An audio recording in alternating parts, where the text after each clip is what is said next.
Hello, my friends. I want to share an experience with you that happened to me most recently. This is Katy Goshtasbi, and I want to share the story because I'm truly hoping it'll be of value to you.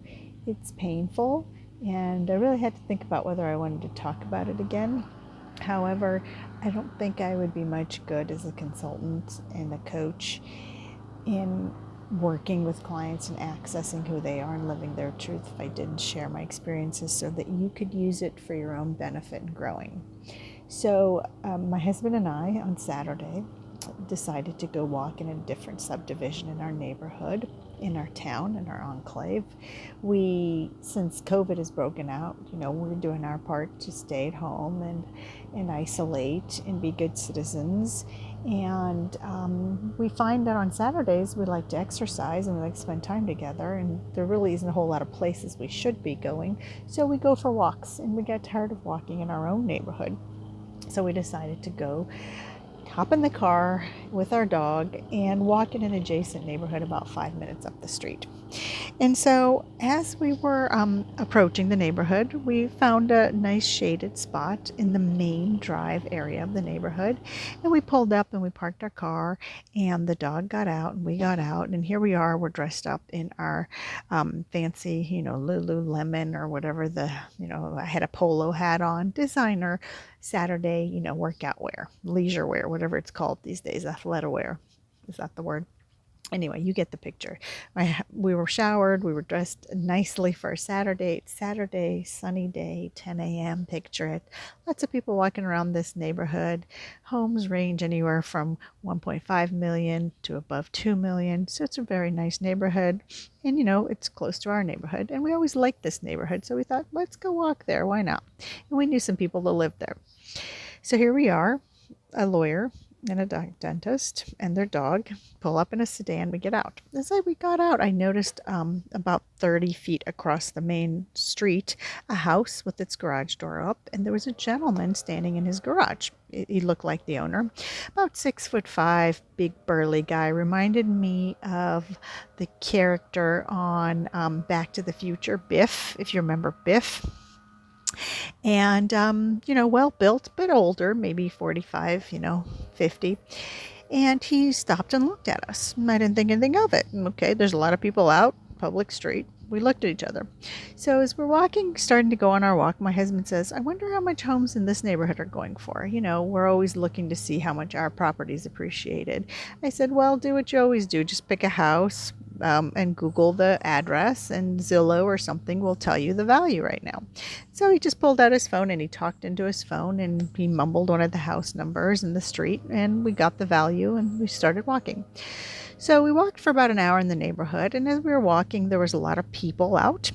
But I noticed in particular there was this one gentleman on his electric skateboard who kept coming and going and would stop where we stopped, because we would stop and sort of look at flowers and whatnot and pick up, dog poo. And I didn't think anything of it because, he's walking, we're walking, he was on his electric skateboard, but he would reappear a lot. So we get back to our car, and I look over, and the garage is still up, and the gentleman is still in his garage, and I noticed, oh my gosh, that's the guy on his electric skateboard. Still didn't think anything of it until he started walking towards us. He walked up to me and my husband without a mask on, and these days with COVID, that's probably a good idea. He got really close to us too without his mask, so perhaps that was the most offensive thing, but it gets better. So he turned to my husband and I, and politely he said, can I ask you a question? We said, sure. We were just fine answering a question from a neighbor. He said, why did you guys whip out your phone and mumble into it and look at the house across the street as you walked? And my husband and I chuckled, and we said, oh, we like this neighborhood, and, we're your neighbors down the street. And so we were wondering what home prices in this neighborhood were going, so we Googled it. And he said, oh, and he looked so relieved, and like the fear in his face kind of faded. And we just kind of nodded at him, and we're getting the full picture now. And he said, well, you would have done the same thing if I'd walked in your neighborhood. And my husband and I kind of looked at each other, and we kind of processed the data and what was going on. And my husband very politely said to him, maybe, sir. And then we got in our car and we drove away.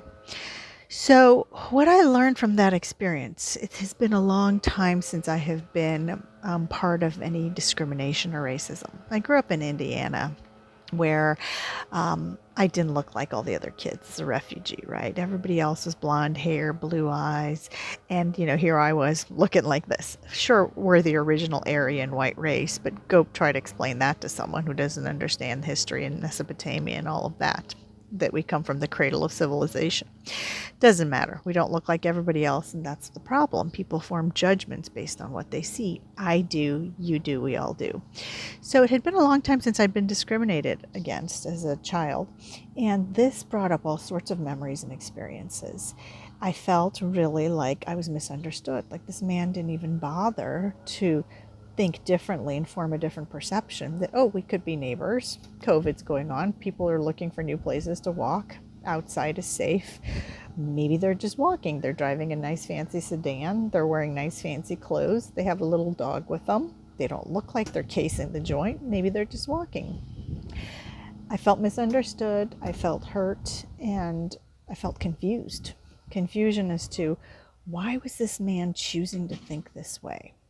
And then I realized everything stems from fear. Even when we're angry, even when I'm angry, it's because I'm fearful of something. So instead of getting fearful and feeling like a victim to the fear, I choose to get angry because it's easier. And I choose to turn it around on other people and point the spotlight on them, because it's easier to find the separation and the differences in other people than to confront my own fear and anger. So that night, my husband and I went home and we processed it and we talked about it, and we decided, no, we would not have formed those assumptions if someone had come in our neighborhood and parked their car there. We would have probably noticed them, maybe would have looked to see what they're doing. However, we wouldn't have gone so far as to trek after them and then confront them without a mask and maybe endanger their health and my own health. And we would not have drawn those same assumptions. And then I told my husband, you know what, I'm going to go pray for that man and I'm going to wish him well, not out of pity, not out of anger, but because I'm going to pray that he chooses to see things differently for himself, because that's the lesson. So what are you going to do when you're confronted with a discriminatory situation where someone is not choosing to see you the way you should be seen? They have a different perception. Or perhaps it's you that's doing it. I am not perfect. I have been on both sides of the equation. I have been the one doing the discriminatory acts when someone shows up and they're dressed a certain way and I dismiss them or I don't see the value in them. How many times have I said to myself, Katy, you can't judge that person by how they're dressed. Don't judge the book by its cover. So here's the exercise I want you to do. I want you to take out a journal for the next 7 consecutive days, and I want you to stay super self-aware. This might be a very painful exercise for you. And I want you to write down every time you form a judgment against somebody. And you will know, because it will feel bad and you will feel confused. And if you stop and really think about it, it'll come from a place of deep fear and misalignment. You won't be willing to see that person or those groups of people or those animals as part of a greater whole, which includes you and me. Write down your feelings and observations in that moment. How did it feel? Why did you choose to have that thought and that feeling of separation and that discriminatory belief? And were you truly in fear in that moment? Or what did you do to defend yourself? Like that gentleman said to us, you would have done the same if I was in your neighborhood.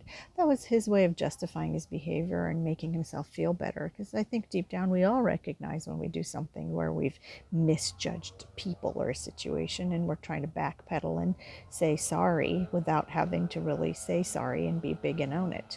So how could you clean up your mess, and what would you do differently next time? Again, this is not going to be a fun exercise for you. This may be very painful and uncomfortable. However, what I promise you is this exercise will make your brand sparkly and shiny. Because what I know is true is curious brands win. So stay curious during the exercise. And courageous brands win. So people who are willing to grow and sit through the discomfort of growth are going to come across on the other side. It's fantastic. What does this have to do with business and your brand?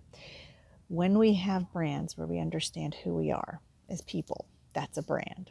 We can then take that brand and with self-confidence and with reduced stress show up in the world.